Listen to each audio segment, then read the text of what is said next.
De la justice vient d'entrer, voilà. En direct de Kinshasa, fidèles abonnés de Congo Fort Télévision, voilà. La de la justice est là, voilà. Voilà la population comment.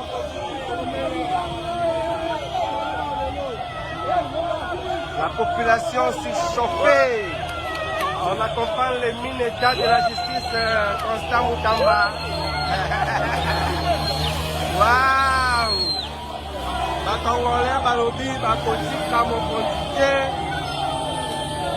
accompagne les chefs. Voilà la population, comment on accueille.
spontanément, on va accompagner le patron de la justice Constant Moutamba de Boni Open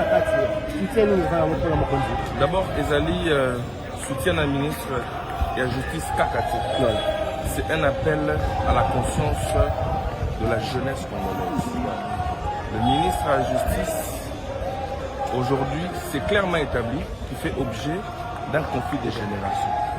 Entre ceux qui veulent que nous soyons tout dans la Mibi, Naba Oyo va décider que la correcte au regard de Moussala et ça. Il y a de manière spontanée, sans coloration politique, Bilingue Baye, ils ont envahi le palais de la justice. Je vous informe que j'étais déjà là-bas en cour de cassation. Il y a une foule immense. La jeunesse est prête à lancer un seul message. Laissez Moutamba travailler. Les réformes qu'il a initiées, laissez-les aller jusqu'au bout. Makamunabino o bolingbola qui sa image o bola tsarabatuno sur amibi. Le sengi nabino bote yango na frigo. Otika sala musala parce que na conscience politique balobaka, on n'attaque pas un lieutenant qui est au front. Pourquoi voulez-vous déstabiliser Moutamba na Ngonga Oyo? Mbongo a détourné et ça combien? Nalanda qui même décoré les airs, c'est que ses propres collègues députés et même membres de la commission, Bazali incapables à détourner autant, Mais tous les jeunes autres s'inscrire dans la légalité, dans le respect à l'état des droits au chef de l'État à établir. Et donc, Mbongo, Balobi, 39 millions, 19 millions, et ça, nous ne pouvons pas le coûter. Le ministre Moutamba a détourné aucun franc. Personne n'est capable de démontrer. Il a volé, Bakinaro Banque, le ministre de la Finance a confirmé par voie de documents. Mbongo Ezali, bon, a détourné les Niamou. Ceux qui se plaignent la zionté, que dit la loi? Le quartier marché, le petit marché, la motivation. Mais quelles sont les conséquences? Le marché a déjà conclu. Non, c'est clair, non? Ceux qui m'ont dit que ça ne répond pas, par exemple, à vie de non-objection à des SLP. La loi, là, il y a de côté. Dans la Ligue Arabango, on dit qu'il y a possibilité, de manière administrative, le Premier ministre a signé, en fait, le problème, ce n'est pas un problème d'argent. Le problème, ce n'est pas un problème, je dirais, de détournement. Le problème, c'est la tête de Moutamba. C'est la tête de la personne de Moutamba. Voilà, il s'agit d'un conglomérat de gens qui veulent tout simplement déstabiliser la justice congolaise. Mais on a la banda justice congolaise et banda 19 ans à Kabila. Le président Félix a menacé pour du temps. La justice est à la portée de tous. Un numéro vers Ezali. Les portes de la justice ne sont plus fermées. Laissez-les travailler. Laissez-les implémenter, consolider ce qu'il a commencé. Le président de voulez-vous consolider les acquis? Ou bien il faut consolider les acquis. Il faut tout consolider les acquis. Je mets ma main à couper. C'est un humain, c'est un homme. C'est un mandat à l'État. Et quand tu peux c'est lui qui viendra. Vous me donnerez raison. Il sera campé, il va mettre tous ces vieux-là à l'aise et il n'y aura jamais de conflit. Le conflit naît de quoi? Le conflit naît que lorsqu'il n'y a pas d'intérêt. Lorsqu'on ne partage pas les mêmes intérêts. Rwanda n'a pas d'intérêt. Bon, on a besoin de minerais, on a besoin de Congolais. Le président Félix Salingo, Kabila le loyer. A démontré à la face du monde qu'il y a intérêt à soutenir les Bandolais Rwandais. C'est de la même manière. Donc le président, ministre Moutamba a constaté que clic Moresali, dans le ministère de la Justice, dans l'appareil judiciaire, je dois mettre ça. Mais moi j'en appelle ici au procureur Firmin Bondé à la conscience sur l'avenir de la nation. Cette nation retiendra qu'on a eu un procureur pour la Cour de cassation qui a arrêté, au même titre que ceux qui ont tué le monde, il a arrêté qui est considéré comme le monde. Alors, à la limite, ce que ça a acharnement, évidemment, au nom de l'État de droit, à auditionner, à faire classer, à Tipi Makambo continue. Voilà mon titre. Donc,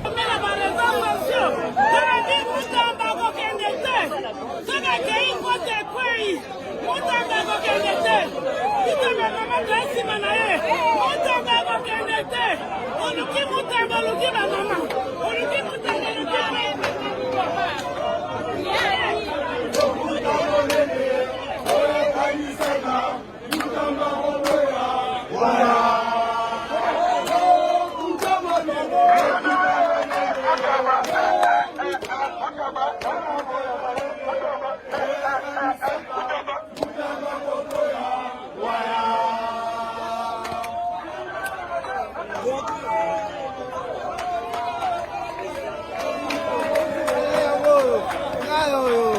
bakoboma biso mpona Constant Mutamba.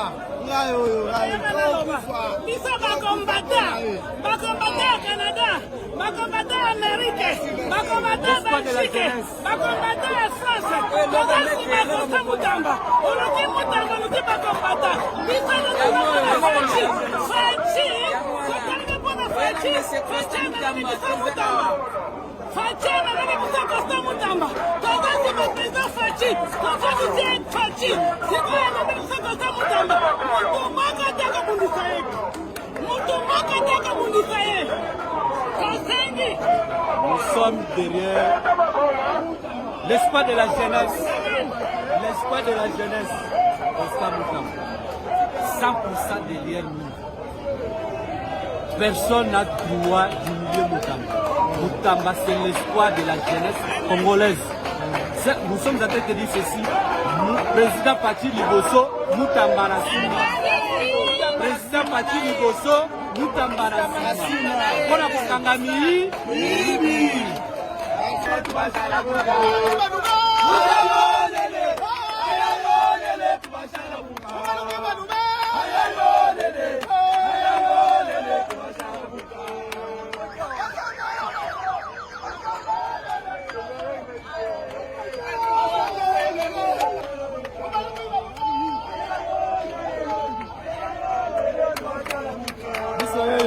Ministre wa biso toena kati na yeye toza kaka awa maboko pembe sans problème moko na biso aza maboko likolo omona biso yeyo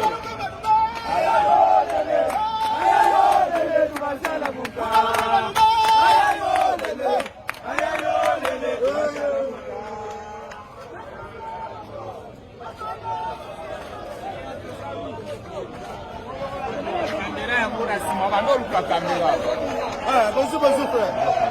Biso tosepela te kotika Constant Mutamba soki bakokanga ye bakanga ye me susi na biso tokende yango ntina suka bao bayibaka bamillion bamonaka yango te bao bazokima mboka mpona kosamba kaka ya pamba bazomona bango te me biso tokolanda tokokima te wana aza mwana na biso pena mpona bamoni ke aza mwana il faut basala ye boye me biloko nde kozala te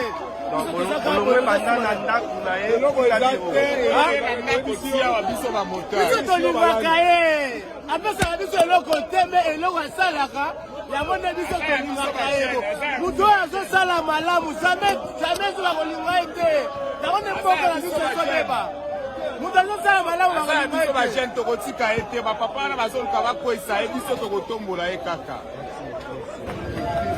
Constant Mutamba nde makambo.